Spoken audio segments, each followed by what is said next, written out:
How well do you know the mouths that you feed? From this video, you will learn more about the Muslim and Jewish residents here in our cafeteria and how to properly recognize, store, and prepare their foods. Our Jewish and Muslim residents have some important dietary restrictions. Those of the Jewish faith refrain from eating single-hooved animals, most birds of prey, scavenging birds, scaleless sea creatures, amphibians, reptiles, insects, and any animals that do not chew their cud, such as pigs. These animals are not considered kosher, a term that labels foods acceptable for consumption in Judaism.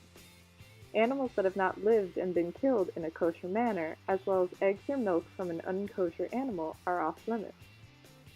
Muslims also have certain dietary restrictions. Similarly to Judaism, pork is also off limits for Muslims, and they too require that their meat is slaughtered in a certain fashion. This method is called halal. What this means for you is that you will need to be sure that all meat, dairy, and egg products, or food items containing meat, dairy, or egg products, are labeled as kosher and halal. Kosher and halal labels are shown here and can be found on the food's packaging.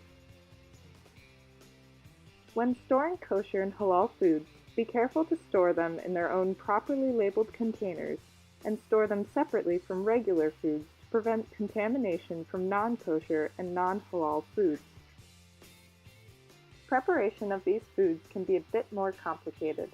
For both kosher and halal foods, care must be taken to clean preparation stations and tools, such as knives, cutting boards, and counters when switching between kosher, halal, and regular food preparation.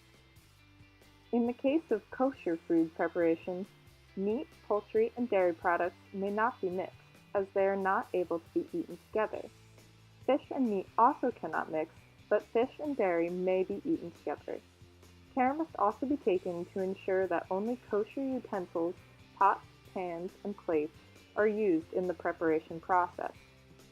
For halal foods, there are no requirements beyond prevention of cross-contamination, as discussed previously. As for service, when serving kosher and halal foods, be sure to label food with the kosher and halal symbols presented earlier. Preparing kosher and halal foods is not hard. Just remember to check labels and avoid cross-contamination, and you'll be all set to feed the Jewish and Muslim residents.